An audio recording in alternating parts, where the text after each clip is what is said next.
Gelin evden çıkarken evin erkeği, babası ya da erkek kardeşi geline kırmızı kurdele bağlar. Türk mitolojisinde de bu var mıydı? İplerin bağlanması ve çözülmesi bir varlıktan öteki varlığa enerji aktarılması demektir. İşte bu yüzden büyü yapılırken düğümler yapılır. Aslında büyü yapılırken yapılan o düğüm İsmi söyle. biçura. Biçura. O da hep evin içinde midir? Ev çok dağınıksa gelip o eve yerleşmiş olabilir. Yatağınızdan çıkmayın, düşünün. Eğer mutfaktan sesler geliyorsa, tezgahınız kirliyse o duyduğunuz sesler biçuranın sesidir. İşte o zaman çok büyük ihtimalle ev üyesi oradadır. Eğer böyle bir şey oluyorsa çok dikkat edin. Çünkü birkaç gün içinde olacak bir felakete karşı sizi uyarmaya çalışıyor olabilir. Genellikle bunları anlatan danışanlarımın birkaç gün içinde kaza haberleri aldığına rastladım. Rüya iyesi bastırık mı? Evet. Gece uyuyan insanın üstüne adeta basar. Yani o karabasan etkisini yaratır. Bunun için de tavsiye edilen şey bir makasın yatağın çevresinde bırakılmasıdır. Çünkü demirden rahatsız oluyorlar. Efendim merhabalar. Türk mitolojisi araştırmacısı, beraberinde aile danışmanı Zeynep Dündar'la birlikteyiz. Son yayınımızda size söz vermiştik. İyiyeleri konuşacaktık. O konu yarım kalmıştı. Bugün kaldığımız yerden devam edeceğiz. Tek bir ricam var. Az sonra konuşacaklarımızı Türk mitolojisiyle bugün yaşananlarının eşleştirmesi olarak dinleyin lütfen. O gözle bakarsanız beni ve sanıyorum Zeynep Hanım'ı daha memnun edersiniz. Hoş geldiniz. Zeynep Hanımcığım hoş geldiniz. Hoş bulduk. Ne güzel tekrar burada olmak. Bir kapının önünden sesleniyoruz çünkü bugünkü konu başlıklarımızdan biri de kapılar. Zira iyeler eşikte bulunurlar. Buraya gelmeden önce yine Türk mitolojisinden bize nakledilen, benim de cevabını çok merak ettiğim bir soruyu soracağım. Anadolu geleneğidir. Gelin evden çıkarken evin erkeği, babası ya da erkek kardeşi geline kırmızı kurdele bağlar. Bu kurdeleyi de yöre yöre değişir mi bilmiyorum ama 3 kez belinden dolar, en sonunda bağlar. Gelin kurdeleyle evden çıkar ve gittiği evde eşinin ailesinin evinde o kurdele açılır. Türk mitolojisinde de bu var mıydı? Temeli aslında binlerce yıl önce evet atalarımızın uygulamasıydı. Çünkü Türk mitolojisinde doğum, evlilik ve ölüm 3 tane önemli geçiş anıdır. İşte bu evlilikte bir kadının hayatını geçirdiği hayattan, o evden çıkıp bir başka hayata, bir başka eve geçişi adaptasyon sürecidir aslında. Burada ailesiyle beraber yaşadığı o evden çıkarken beline bağlanan kurdele iptir. Oradaki esas mesele ve esas malzeme iptir. Mesele kurdele değil de iptir. Zamanla aslında bu günümüzde değişe değişe bekarete de bağlanan bir sürece gelmiş olsa da hiç de konu bekaretle ilgili değildir. Bir kadın 3. kez de evleniyor olsa yine beline kurdele takmasını tavsiye ederim. Çünkü bir hayattan bir başka hayata güvenli geçişin ipidir. Hani adeta bir köprüden geçerken o ipe tutunarak geçmek gibidir. Peki bu gittiği evde mi açılmalı? Mutlaka kız gittiği evde kurdelesini söktürecek. Böylelikle kendi evinden bu yeni eve güvenli bir geçiş sağlamış olacak. Bu da tabii ki aslında bildiğimiz gibi evlilik bir krize de yol açabilen durumdur. Aslında krizleri önlemek bakımından da çok faydalıdır. Güvenli geçiş sağlamış oluyoruz. Konunun bekaretle hiçbir ilgisi yok. Türk mitolojisindeki kaynağı bu anlamı ifade ediyor. Evet, bir yaşamdan bir başka yaşama güvenli geçiştir bele bağlanan ip. Ancak bugün bekarete bağlandığından ve bunun ne yazık ki güncel bir uygulama olması tasvip edilmediğinden artık bağlanmıyor. Diyorlar ki sen bana ne demek istiyorsun? Bakire miyim değil miyim sana ne? Ben artık kırmızı kurdele bağlamam. Oysa ki güvenli geçiş kapısını kapatmış oluyorlar. O yüzden ben ısrarla tekrar bu geleneğin aktif edilmesi taraftarıyım. Lütfen özellikle yaz dönemindeyiz. Evlenecek olan kızlarınızın kaçıncı evlilikleri olursa olsun, bakirelik durumları ne olursa olsun bu hiçbirimizi ilgilendirmiyor esasında. Kırmızı kurdelesini bağlayınız. Evden çıkarken kırmızı kurdeleyle çıksınlar. O kurdele diğer evde açılacak. İp ve düğüm Türk mitolojisinde çok kıymetli bir kaynak anladığım kadarıyla. Yayın öncesi sohbetten bu bilgiye varıyoruz. Doğru. Başka nerelerde kullanılmış? Zira aklıma ne kadar ilgisi var bilmiyorum. Felak suresi geldi. Orada düğümlere üfleyenlerin şerrinden Allah'a sığınırım gibi bir ifade var. Doğrudur. Efendim ip sadece Türk mitolojisinde olmayıp dünya genelinde de aslında mitolojik olarak baktığımızda çok önemlidir. Örneğin güneşten aşağı doğru inen ışınlar görülür Mısır mitolojisinde. Ve biz bunu aslında çok net bir şekilde görürüz. Onlar ışın değil, onlar iptir. Yine Allah'ın ipine sıkı sıkı tutunmak deyimi de bize ipi gösterir. İp şudur. İplerin bağlanması ve çözülmesi bir varlıktan öteki varlığa enerji aktarılması demektir. İşte bu yüzden büyü yapılırken düğümler yapılır. Aslında büyü yapılırken yapılan o düğüm, büyü yapan kişinin negatif enerjisini karşıdaki kişiyi düşünerek bağlamasıyla o karşısındaki kişiyi çeşitli alanlarda bağlaması demektir. Mesela birisi der ki aniden der işim gücüm ters gitmeye başladı. İhale alıyordum, artık ihale alamıyorum gibi açık olan kapısının kapandığını ve bunun sebebini bulamadığını söyler. İşte orada belki de kendisine bir büyü yapılmış. O büyü yapılırken de büyü yapanın bağladığı ipler yani düğümlerle yapılmıştır. Ancak bugün konumuz iyeler. Dolayısıyla eğer bir evde ev iyesi varsa o zaman o eve kara büyünün kolay kolay giremeyeceğini de söylemek isterim. Kara büyüyü de size soracağım. İplerle ilgili şunu da öğrenip öyle geçelim. Yine Türk mitolojisinde bir hastalığı olanlar beline bir ip bağlayıp sonra o ipi ağaca bağlıyorlarmış. Evet. Ve hastalığı oraya naklettiklerine inanıyorlarmış. Evet. Şöyledir. Yine Türk mitolojisine göre vücudunuzun neresinde hastalık varsa oraya bir ip bağlar. Bir süre ipi vücudunuza tutarsanız kendinizdeki hastalığı ipe aktarmış oluyorsunuz. Şimdi bu ipi alıp bir ağaca aktardığınızda ağaç yere ve göğe olan bağlantısıyla aynı zamanda bir dönüşüm kapısıdır. Dolayısıyla siz kendinizdeki hastalığı ipi aldınız, ipi de ağaca bağladınız, artık ağaç sizin için dönüştürür. Böylelikle siz sağlığınıza kavuşabilirsiniz. Atalarımız böyle olduğuna inanıyorlardı. Siz bunu yapıyor musunuz? Henüz denemedim. Ben uzun zamandır epeyce sağlıklıyım. Ancak bir daha başıma bir şey gelirse yapmayı düşünüyorum. İyelere gelelim. Şu anda siz de kocaman bir kapının önünde oturuyorsunuz.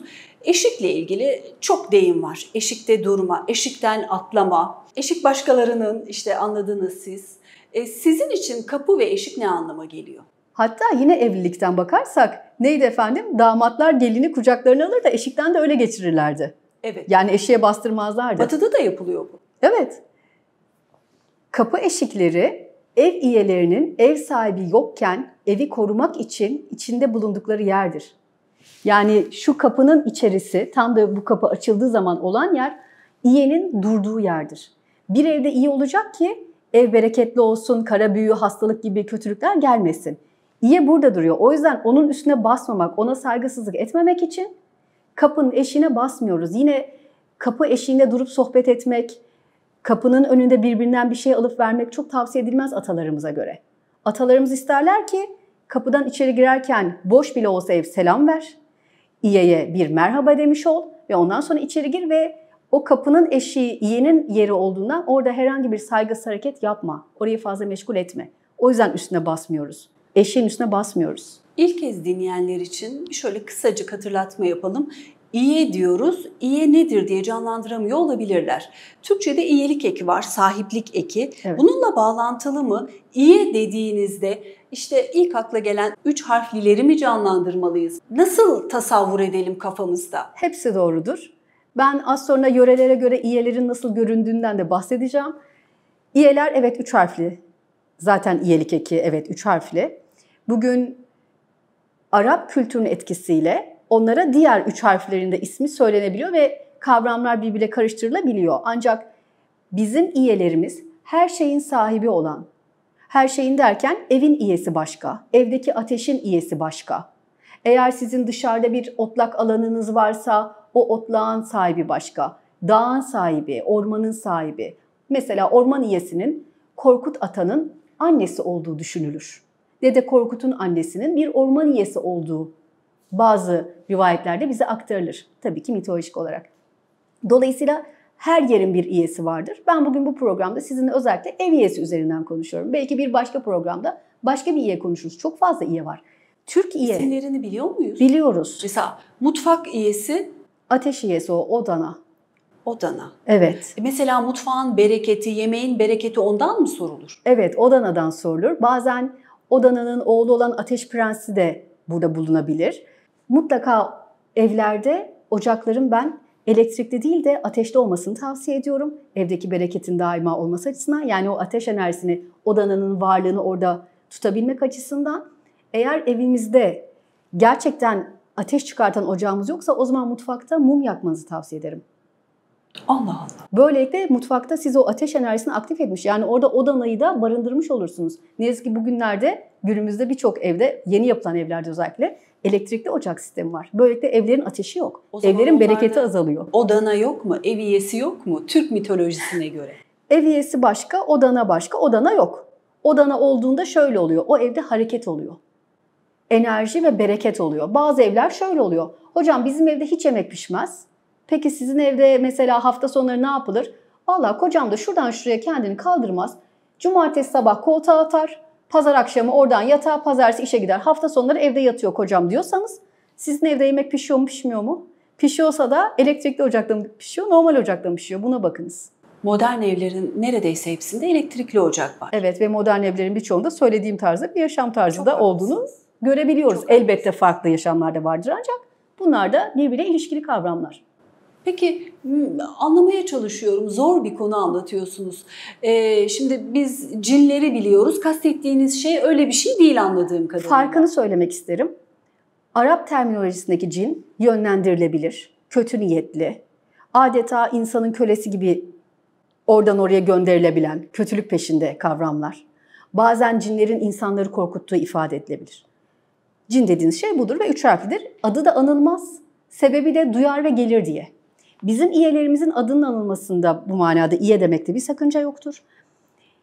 İyeler yönlendirilemez. Yani ben iyemi birine kötülük yapsın diye gönderemem. Onlar benim kölem değil. Hiçbir insanın hizmetkarı değildir iyeler. İyeler kendi başına buyruk, birer varlık olarak tanımlanır. Her birinin farklı görevi vardır. Bazı iyeler iyidir, bazıları kötüdür. Ev iyesi iyi iyelerdendir. Odana, ateş prensi, ateşin iyesi yine iyidir. Ancak böyle biçura gibi siz uyurken evdeki eşyalarınızı karıştırıp çalmaya yönelik, evin kapısını açmaya yönelik yaramaz afacanlar vardır. Onlar çok dağınık evlerde bulunurlar. O yüzden evin temiz olmasını çok tavsiye ederim. Biçura, o da hep evin içinde midir? Hep değildir ancak eğer ev çok dağınıksa gelip o eve yerleşmiş olabilir. Hani böyle çöp evler var haber bültenlerinde. Ne yazık ki çöp evler, yine de çöp ev olmasa da biz modern yaşantının içindekilerin ütülemediği, böyle öbek öbek kıyafetlerini bekleyen çamaşırlar, biriktirdiği. kirli belki sepetinin hep dolu olması. Evet, mutfak tezgahının hep dolu ve kirli olması. O zaman biçura mı gelir? Biçura gelebiliyor. Biçura şöyle küçük, cüce gibi bir tiptir. Gözleri fal taşı gibi açıktır. Yüzünde afacan bir ifade vardır. Aslında sırıtır çünkü yaramazlık yapmaktan hoşlanır. Özellikle kirli bulaşıklardan çok haz alır. Kapkaçaklara bayılır. Aslında oyuncu, çocuk gibi biraz da. Gider gece onlarla gürültü yapar. Diyelim ki gece evinizde mutfak tarafından sesler duyuyorsunuz. Lütfen şimdi dikkat ediniz. Yatağınızdan çıkmayın, düşünün. Eğer mutfaktan sesler geliyorsa tezgahı temiz mi bıraktınız, pis mi bıraktınız? Eğer tezgahınız kirliyse o duyduğunuz sesler biçuranın sesidir. Mesela elektrikli aletlerden tak diye ses gelir mutfaktan uyurken. Genleşme yaptı deriz. Tasavvur edebildiniz değil mi söylediğim sesi? Evet. Tak diye bir ses gelir. Bunlar oradan gelmiyor mu? Olabilir. Olabilir. Kastettiğiniz ses böyle bir ses mi? Ben şöyle tabak çanak seslerinden bahsediyorum. Birbirlerine vuran tabak çanak sesleri gerçekten duyulabiliyor. Bu konulara Türk mitolojisine çok uzak olan ve biraz da spiritüaliteden uzak izleyicimiz varsa ne konuşuyorlar diyenlere cevap olması adına biraz sorgulayarak ilerliyorum lütfen izninizle. Biz Biçura'nın fizyonomisini neye göre burada tanımladık? Kaynaklarda var mı? Evet. Şöyle. Hangi kaynakta var? Bildiğimiz gibi çok fazla Türk halkı var. Örnek veriyorum Tatarlar, Uygurlar, Gagavuzlar. Onlardan herhangi bir tanesinin aktarımından biz bunu almış olabiliriz. Dolayısıyla biz araştırmalarımızı, Bergü Türk Mitolojisi bir araştırma grubudur. Benim koordinasyonumda devam ediyor. Biz araştırmalarımızı dünya Türk halkları üzerinde yapıyoruz. Yani nerede bir Türk halkı varsa binler yıldır neye inanmış hepsine bakıp onlardan birleştirerek burada bilgileri aktarıyoruz. Ve bu birleştirdiğimiz bilgilerden de resimler çıkarttık. Çünkü bugüne kadar mesela biz hiçbir kaynakta Biçura'nın resmini görmedik. Birçok mitolojik karakter hiç resmedilmemiş. Ev üyesini de mesela resmettik. Çünkü evde bir ev üyesi olmak için yapılan ritüellere baktık. Bunlardan bir tanesi, onlar da tasviri olduğunu ve o tasviri evde tuttuklarını ifade ediyorlar. Hatta masalarına koyanlar bile var. Bazen bunu bir bez bebek gibi yapmışlar. Bazen deriden bebekler yapmışlar. Tasvirler masaya konulurdu diye yazılı ifadelerde görüyoruz. Bu sebeple de biliyoruz ki bu anlatımlardan böyle bir tipe benziyor. Mesela ev üyesiyle ilgili çok fazla anlatım var. Bugün güncel kaynaklardan Bartu Bölükbaşı'nın kitaplarında da sıkça görüyoruz. Ev üyesinin bir erkek olabileceğinden, ev dedesi olabileceğinden bahseder. Biz diğer kaynaklardaysa onun ev ninesi, yaşlı bir kadın olduğunu, yine kısa boylu, yaşlı, asık suratlı bir kadın olduğunu okuduk. Okuyoruz yani, bunlar yazıyor. Gerçekten kaynaklarda var. Bu şekilde okuduk. Dolayısıyla biz de onu böyle resmettik. Yün eğirir. Hani ipler demiştik ya biraz önce. Ev üyesinin elinde bir yün ipi olduğu, o ipi eğirdiği söylenir. Bazı danışanlarım benimle bireysel görüşmelerinde şöyle şeyler söylerler. Hocam gece uyuyordum, böyle duvara doğru dönüktüm, şöyle ensemde bir nefes hissettim. Bismillah dedim, uyandım, baktım kimse yok. Tekrar uyumaya çalıştım. Fakat bu sefer de evin içinde koşmalar duymaya başladım. Fakat evde hiç kimse olmadığını da biliyorum. Nasıl olabilir? İşte o zaman çok büyük ihtimalle ev üyesi oradadır. Ev üyesi bunu neden yapar biliyor musunuz? Eğer böyle bir şey oluyorsa çok dikkat edin. Çünkü birkaç gün içinde olacak bir felakete karşı sizi uyarmaya çalışıyor olabilir. Genellikle bunları anlatan danışanlarımın birkaç gün içinde kaza haberleri aldığına rastladım. Yani bir nefes sesi, koşma sesi, Duyarsanız, evden gelen sesler olduğunu duyuyorsanız, evet, temkinli davranın. Onda da o huzursuzluk oluştu ve size sinyal mi veriyor? Ev üyesi ev sahibini, evde yaşayanları korumak ister. Onun asıl amacı evi, evin içindekileri korumaktır. O yüzden onlara bilgi vermeye çalışıyor, duyurmaya çalışıyor. Peki maddesel bir şey midir ki ses çıkarabiliyor? Onun bir bedeni var mı? Bedeni olmadığı halde madde üzerinde bir etkisi var.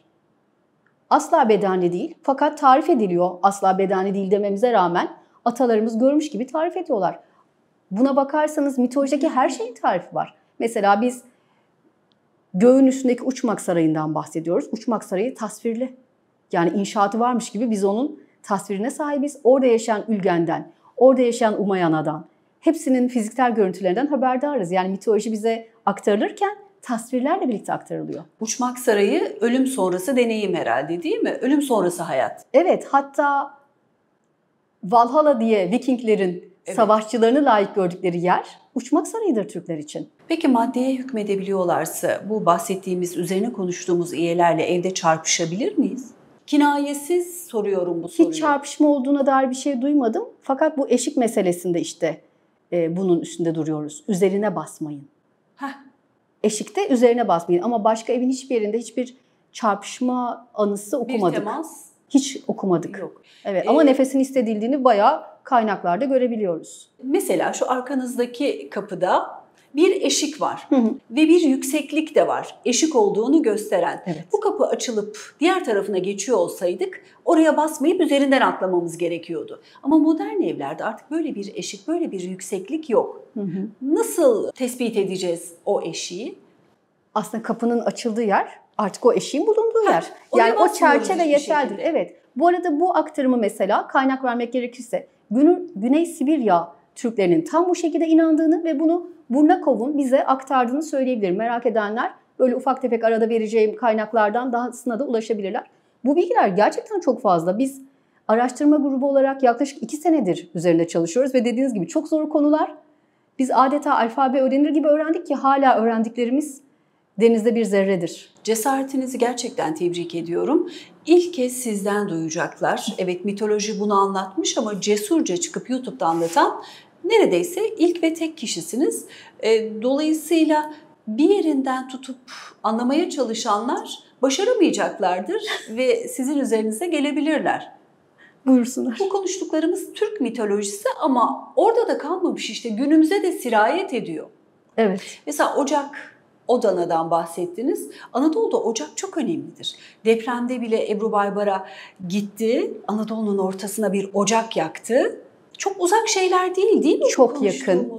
Türk mitolojisine göre, yani Türk mitolojisi derken biz şunu demek istiyoruz. Binlerce yıl önce yaşamış olan Türk atalarımıza göre onlar şöyle yaşarlardı. Diyelim ki bir çift evleniyor. O çiftin yurt dediğimiz çadırını kendisi değil yakınları yaparlar. Yapıldıktan sonra bu yurt çadırları şöyle yuvarlaktır. Tam ortasına 3 ayaklı saç ayağıyla getirilip bir ocak kurulur. Ve önce ocak yakılır, ocak tüter. Ocağın tüttüğü yer, bu yurdun tam ortasına demiştim, yukarıda şöyle bir artı vardır. O artı Tengri diye de anılır. Bu ocaktan çıkan duman yukarı doğru çıkar ve onun 4 aralığından yukarı doğru çıkarak uçmağa doğru seyreder. Böyle inanılır ve gelinle damattan önce, o evlenenlerden önce o evde ocak yakılır. Daha sonra eğer bu evden taşınılacaksa ilk evden çıkarılacak olan şey ocaktır. Ocak bir bakıma Türkler için namus gibidir. Evin esasıdır. Yani bir bakıma evin ruhu da sayılabilir. Daha gelin gelmeden ocak yanar. Evet. Peki eskiden evlerimiz sobalıydı. Bu İyelerin daha sevdiği bir yaşam formu muydu? Kaloriferdense.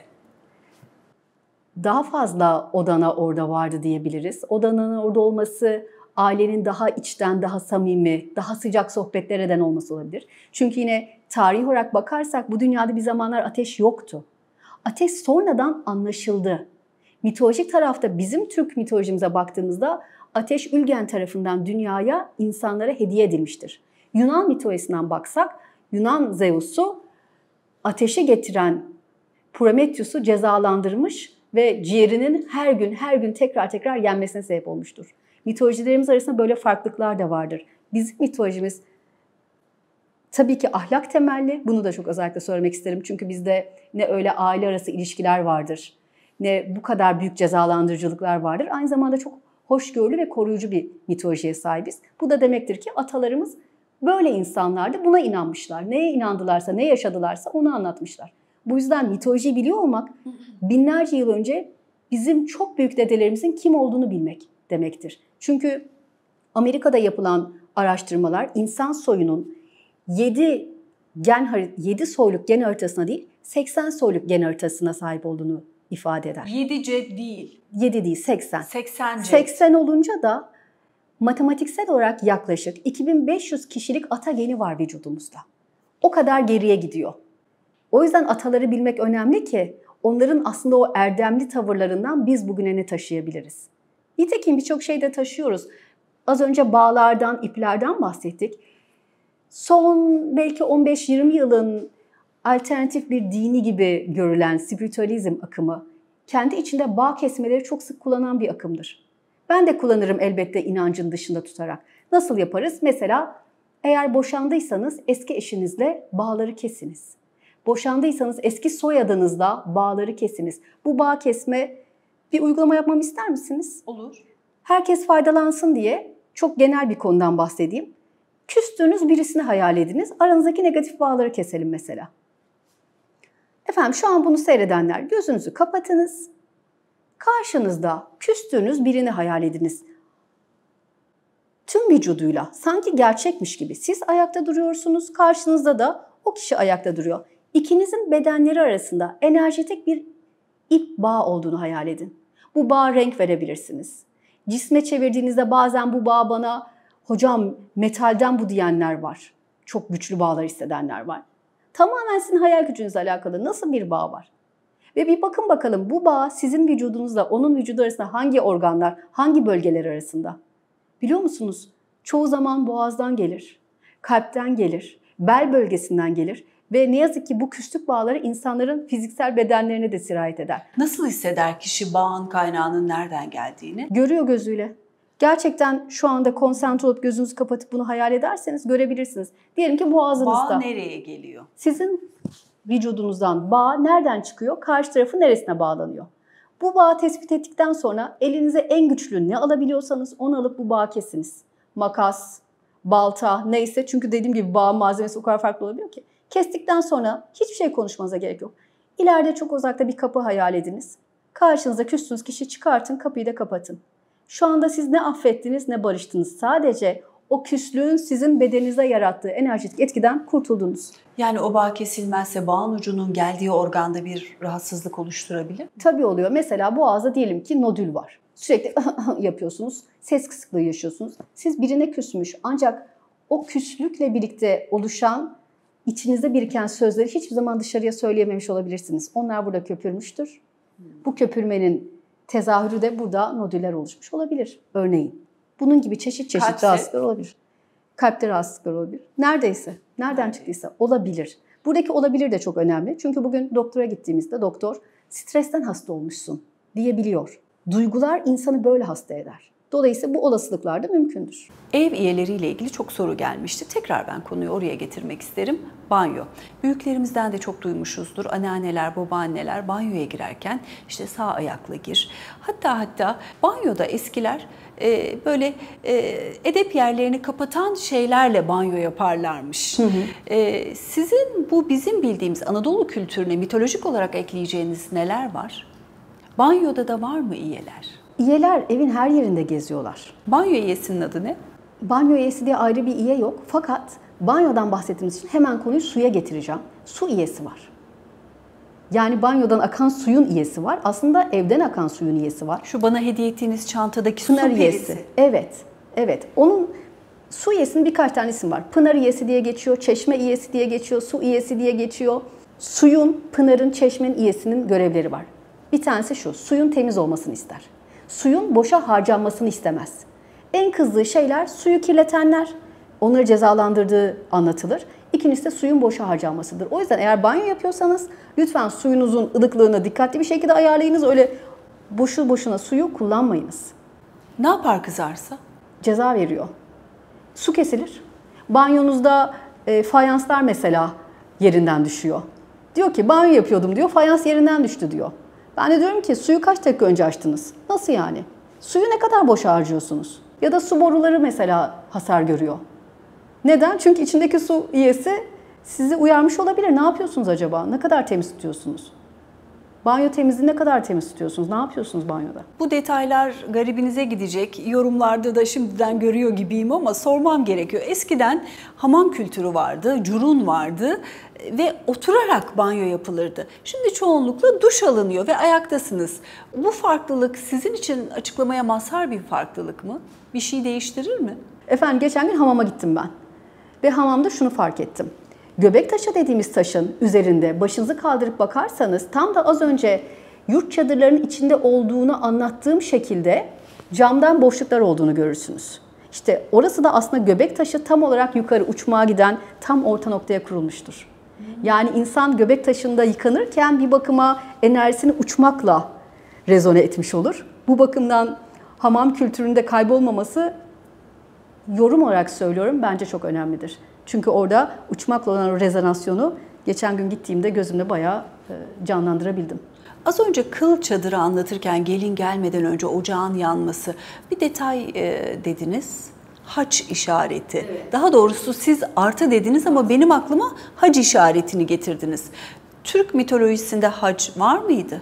Diğer taraftan ben biraz daha günümüz kültüründe belki biraz Rizelilerin, biraz da Karsların dikkatini çekecek bir notla ev iyesini tekrar anlatmak isterim. Rize'de ev iyesinin kara bir yılan şeklinde evin altında yaşadığı inanılır. Kars'ta da çok benzer şekilde inanılır. Her iki yörede çok benzer şekilde derler ki ev iyesi bazen birimize görünebilir, hatta en sevdiğine görünür. Hepimize görünmez ama o bizim evimizi korur.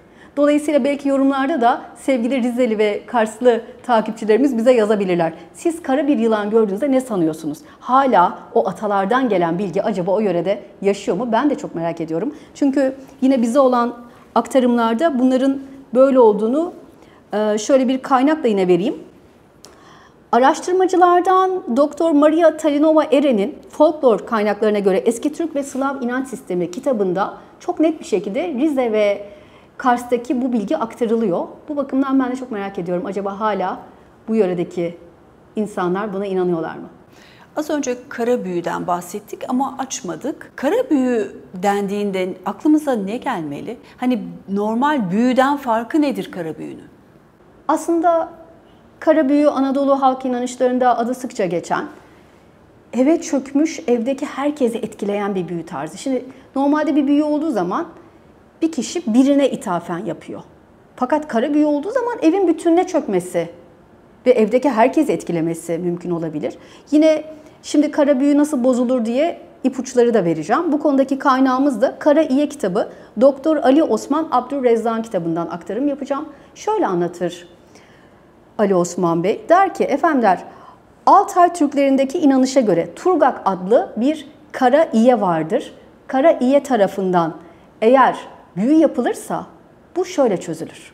Kara İye bir atın ayaklarını bağlamış olabilir. Çünkü Türkler için at son derece önemlidir. Böyle bir durumda eğer at bir erkeğe aitse erkek atın nallarının oraya bıçakla kesme hareketi yapar. Makasla kesme hareketi yapar, yani demir kullanır. Eğer o at bir kadına aitse kadın ateş yakıp atın nalları etrafında şöyle geçirir. Böylelikle büyü bozulur. Biz buradan şunu anlıyoruz Altay Türklerinden bugüne kadar gelen bilgide. Eğer bir erkeğe büyü yapıldıysa bozmak için demir kullansın, bir kadına büyü yapıldıysa kadın bozmak için ateş kullansın. Günümüz versiyonu ne? Atlar yok artık. Evde muska buluyorlar. Muskayı erkek eğer kendine yapıldığını düşünüyorsa muskayı kessin. Makasla kessin. Yani onu 2'ye 3'e mi? Paramparça etsin. Paramparça etsin. Burada demiri kullanması önemli. Erkekle demir elementi eşleşmiş. Kadındaysa tıpkı o danada olduğu gibi ateşin sahibesinin bir ana oluşu gibi kadın da böyle bir muska bulursa muskayı yaksın. Peki devamında ne yapsın? Kesti erkek, parçaladı ya da kadın yaktı. Külleri ne yapacak? Şöyle, küller doğaya savrulabilir. Onda sorun yok. Tamamen paramparça edildikten sonra toprağa gömülebilir. Kişiye özel iğe var mıdır? İşte biraz önce söylemek istediğim oydu. Mesela o Arap kültürünün inandığı 3 harfler kişiye özel olabiliyor. Bizde kişiye özel değil. Bizde mekanlara özel.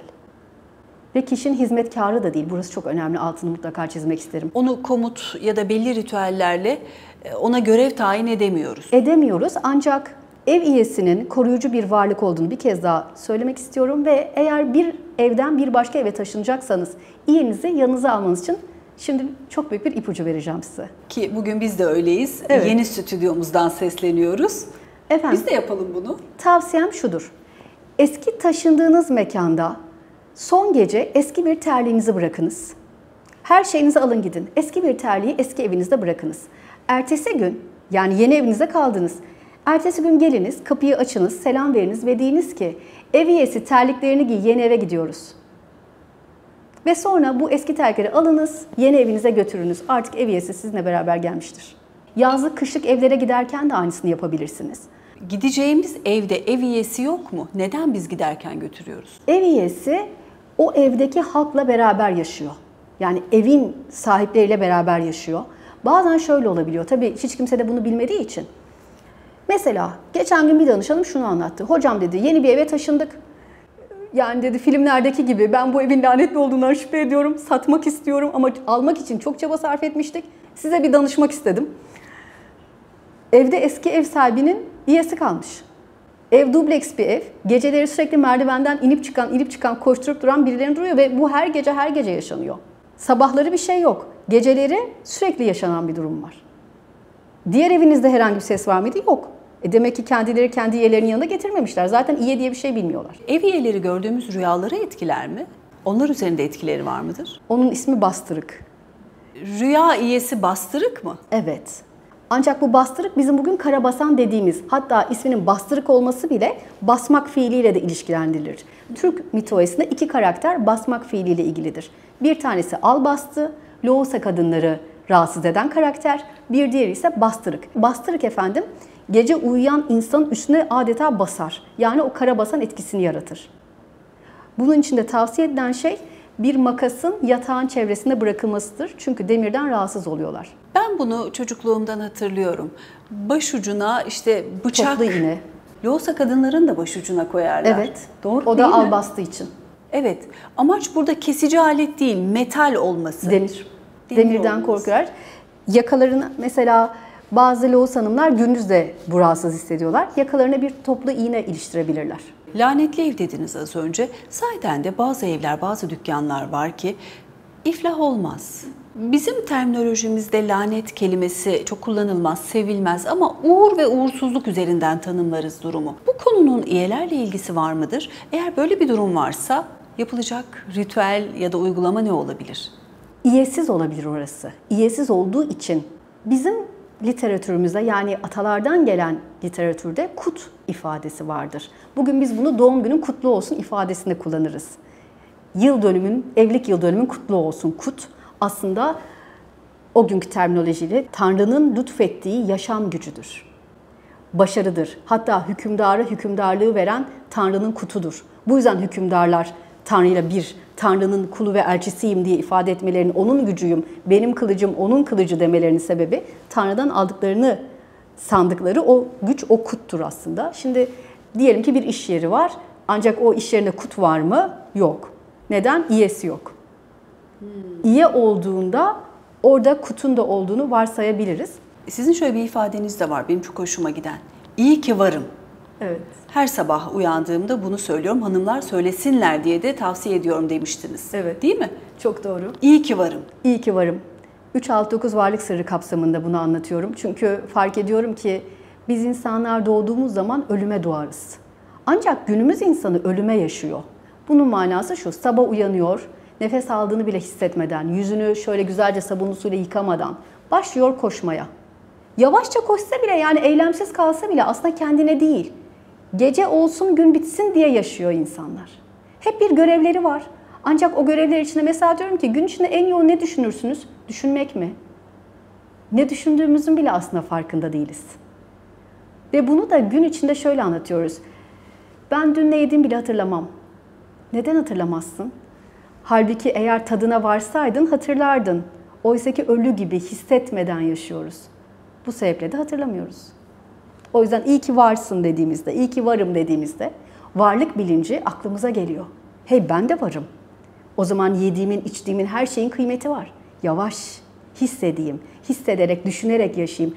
Hissederek, düşünerek yaşayan insan hem kendini fark eder, hem başkasını daha iyi fark eder. O zaman da empatik olur. Başkasının ayağının üstüne basmaz. Kendi ayağında korur. İyelerle ilgili son soru. Eve negatif enerjili ve istenmeyen bir misafir geldiğinde müdahale ederler mi? Evin varlığını korumak, enerjisini korumak onların görevi ise müdahale ederler mi? Efendim, İyeler evin mutlaka temiz olmasını isterler. Aynı zamanda kapı eşiğinin temiz olması olmazsa olmazdır. Kapı eşiği mutlaka temiz olacak ki İye sizin evinizi korusun. Hatta günümüz uygulamalarında zaman zaman tavsiye edilen kapınızı sirkeliyle suyla silin. Bu manada çok etkilidir. Siz bunu yaparsanız zaten çok büyük ihtimalle o kötü niyetli insan sizin evinize gelmeye çalışsa bile içeri giremeyecek. Değil onu rahatsız etmek. Ancak ev iyesinin şu fonksiyonu olduğu bize yine aktarımlarda aktarılır. Siz dışarıdasınız, evinize hırsız girmeye kalkıyor, ev iyesinin onun başına bela açacağı ifade edilir. Dolayısıyla evinizi korumaktır yine İye'nin ana görevlerinden birisi. Bir başkası da şu da yaptığı aktarılıyor, bu çok hoşuma gidiyor. Evin sahibi dışarı gitti komşuya ve çok uzun kaldı. Ev iyesinin gidip ona saat hatırlattığı da bazı aktarımlarda söyleniyor eve gel diye. Zeynep Hanım, yorumları lütfen okuyun, olur mu? Vaktim olduğu Hazır kadar mısınız yorumlara? gayret edeceğim. Bu konuştuklarımız ve söyledikleriniz sanki ben film izler gibi dinliyorum sizi. Başta da söylemiştik, Türk mitolojisi araştırmacısı ve konuştuğumuz aslında Türk mitolojisi ama günümüze yansımaları o kadar fazla ki. Evet. Fakat ben yorumları çok merak ediyorum. Hırsızdan evi koruması için evden ayrıldığımda ne yapmalıyım ki? Bir şey yapmama gerek yok mu? Evinizde iyi varsa o zaten bunu yapar. Onun varlık sebeplerinden birisi bu. Evi temiz bırak yeter. Evet. Böyle söylediğimde temizlik imandan gelirdir sözü de aklınıza geliyor mu? Gelmez mi? Değil mi? Ne kadar aslında birbirine yakın. Türk mitolojisi ölüme nasıl bakıyor? Bizde mesela 7'si, 40'ı, 52'si işte bu döngülerde okuyacağımız dualar var, işte helvalarımız var, belli ritüeller var. Yeni dönem Türklerin yaptığı. Eskiler buna nasıl bakıyorlarmış ve bu 7'nin, 40'ın, 52'nin sizce ayrıca bir anlamı var mı Türk mitolojisi cephesinden? Ben size dilerseniz doğum sonrası rakamlar ve ölüm rakamları diye ayrı bir programda her birini anlatayım. Çünkü inanılmaz. Bir bebek doğduktan sonra 5. gün yapılanlar, 7. gün yapılanlar, 9. gün yapılanlar ve yine tabii ki ölümle ilgili çok geniş bir konu. Tesadüfi değil mi bu 7, Değil. 40, 52? Hiç değil. Ve güzel olanı, evet bugün biz bunları yaparken aslında binlerce yıl önce atalarımızın da benzer şekilde bu rakamlara anlamlar atfetmiş olmaları ve bu bilginin bize kadar gelebilmiş olması çok güzel. Bununla birlikte ölüm bir geçiş sürecidir demiştik. Geçilerek gidilebilecek iki yer olduğu varsayılır. Bir tanesi göğün üzerinde, kuzey yıldızının üzerinde olduğu varsayılan, öyle ifade edilen Uçmak Sarayı.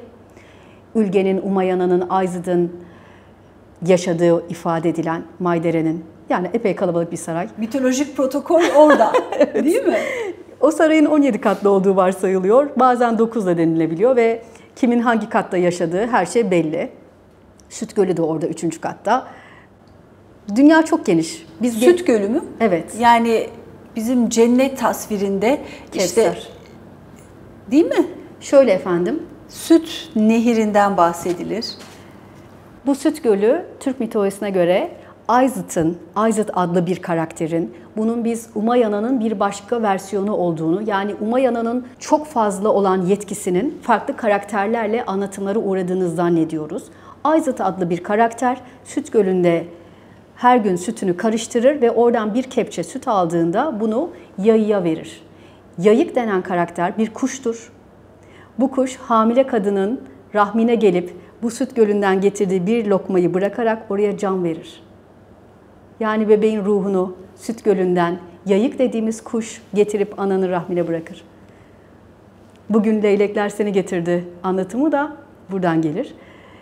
Öldüğü zaman kişi yeterince temiz ve iyiyse aynı göle geri döndü. Artık aynı gölde karışırken bir başka ruh olarak tekrar dünyaya gelebilme ihtimali de bizi düşündürür.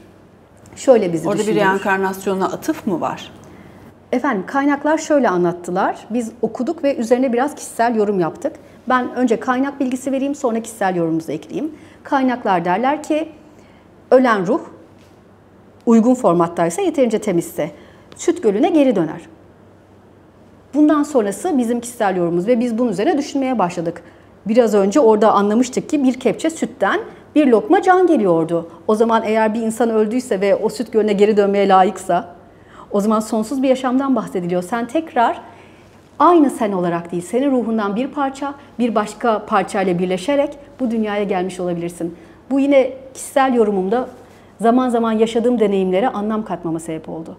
Ben 369 Varlık Sırrı kitabını yazdım ve burada bir felsefe yarattım. Bu felsefeyi yaratırken ilham aldığım nokta Tesla'nın 369'un sırrını çözen, evrenin sırrını çözer cümlesiydi. Oysa ben bundan öncesinde Tesla üzerine hiç de derin düşünmemiştim. Ben Tesla'nın bu cümlesiyle nasıl kalkıp bir yeni felsefik fikirle kitap yazmış olabilirim? Sonra aklıma gelen herhangi bir cümlenin zamanında Yunus Emre tarafından ya da İbnül Arabi tarafından söylendiğini fark edebiliyorum. Bütün bunları yıllarca çok merak ettim. Hatta lise çağında bile kitap okumayı bıraktığım bir dönem olmuştu. Çünkü düşündüklerimiz sonradan başkalarının yüzlerce yıl önce yaşamış insanların düşünceleri olduğunu fark etmiştim. Şimdi bu Süt Gölü fikri burada beni rahatlattı. Belki sevgili izleyicilerimize de bu manada mantıklı gelebilir. Ya biz öldüysek ve öldüğümüzde bizim ruhumuz diğer ruhlarla karışıp yepyeni bir ruh olarak buraya geliyorsak ve hatırladık sandıklarımız o geçmiş ruhların bilgileri ise? Muazzam bir farkındalık. Farkındalık olmakla beraber bu benim kişisel tezim. Böyle de olma ihtimali aklımdan geçiyor. Hiçbir şekilde iddiam yok. Böyle olabilir. Eğer öyleyse çok büyüleyici. Tarihleri de rica edelim, öyle kapatalım. 7, 40 ve 52. Bugün uygulanan bu ölüm sonrası ritüellerde ne anlam var? Neden 7'si? 7 günde ne oluyor? Aslında şöyle, tekli sayıların önemi var. Her ne kadar 40-41'e evriliyor olsa da mesele aslında tekten teke varış. Yani bir bildiğimiz gibi Yaradan'ın rakamı olup ondan sonra gelen 3'ler, 7'ler bize tekrar o tekliğin yolculuğunu ifade ediyor. 7 de bizim için tekamül süreci. 7 yani artık ölü öldüğünden emin oldu. 7. 40 erdi gitti, eridi bitti. Evinin içinde huzursuzluk olan, maalesef kavganın, gürültünün, hırgürün hiç bitmediği evlerde ne tavsiye edersiniz? Evi temiz tutun. Kapınızı sirkeli suyla silin. Evinizde mumlar yakabilirsiniz, yemek pişirebilirsiniz. Bazı evlerde mesela çoğu zaman hazır gıda kullanılıyor. Mesela bekar evler. Hırgür dediniz ama bekar yaşayanlar da çok önemli. Özellikle bugün 1+1'lerin stüdyo değerleri ne kadar çok satıldığını düşünürsek, yine aynı evlerde ne kadar çok elektrikli ocak olduğunu düşünürsek, o evde aslında iyi zor yaşar. O enerji yok. O yüzden evdeki enerji çok önemli.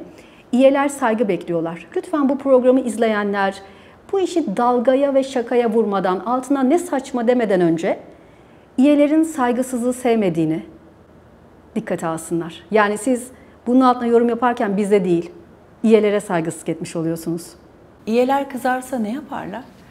Mesela orada ters yorum yazan birine Ne yapabilirler? İşte iyeler bu bastırık ve biçura dediğimiz kötü karakter halinde de o eve gelebiliyorlar. Yani gece huzurunuzu kaçıran, gece evde eşyalarınızı karıştıran, onları kaybeden. Hocam evdeki eşyam kayboldu ama evde hiç kimse yaşamıyor, eve kimse gelmedi dediğinizde bir düşünün bakalım. Videonun altına ne yorum yazdınız? Evet, ben biçura ile ilgili bir video paylaştım. Altındaki yorumları okuyorum Bergü Türk Mitolojisi sayfasında. Cevap yazmıyorum ama çok üzülüyorum. Şimdi saygısızlığı yapmış. Video süresi 1,5 dakika. Ne anlatabilirim? Nasıl anlatayım ben saygısızlık yapmayın diye? Altına yazıyor. Aman hocam o hırsız olmasın. Girmiş mi evine hırsız? Hayır. Ama eşyan kayboldu. Saygılı bir şekilde geri de isteyebilirsiniz. Bunu da yine bir ipucu olarak verelim. Evde bir eşyanız kaybolduğu zaman anlayın ki biçura aldı. Şöyle diyebilirsiniz. Kaybolan yüzüğümü bana geri getirir misin? Samimiyetle, saygıyla her gün bir kere söyleyebilirsiniz. Ben de bu yüzüğümü öyle buldum. Ben yüzüğümü yazlıktaki, Milas'taki evde kaybetmiştim. Çimlerin arasına gittiğini ve çimlerin biçildiği için makineye karışıp gittiğini varsaydım kendi kendime. Bir gün seans arasıydı. İçimden bir ses, adeta kulağıma fısıldanmış gibi yatağın altını süpürmem gerektiğini bana söyledi. Aslında seans arası 15 dakika molam var. Gidip elime süpürge alıp yatağın altını şöyle süpürdüm ve yatağın altından yüzüğüm çıktı. Aramadığım yer kalmamıştı.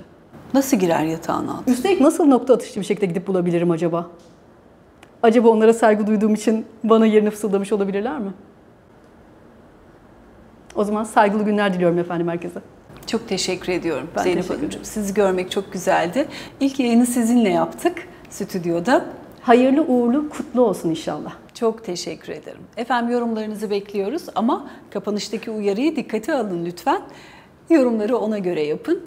Türk mitolojisi konuştuk. Bir kez daha altını çizelim. Atalarımız bunlara inanıyorlarmış, böyle yaşıyorlarmış ve bugün bize işte geleneksel formda nakil gibi kabul ettiğimiz şeylerin de çok derin anlamları olabilir mi acaba diye sorduk. Siz de bu soru gibi düşünün ve öyle izleyin. Yorumlarınızı bekliyorum.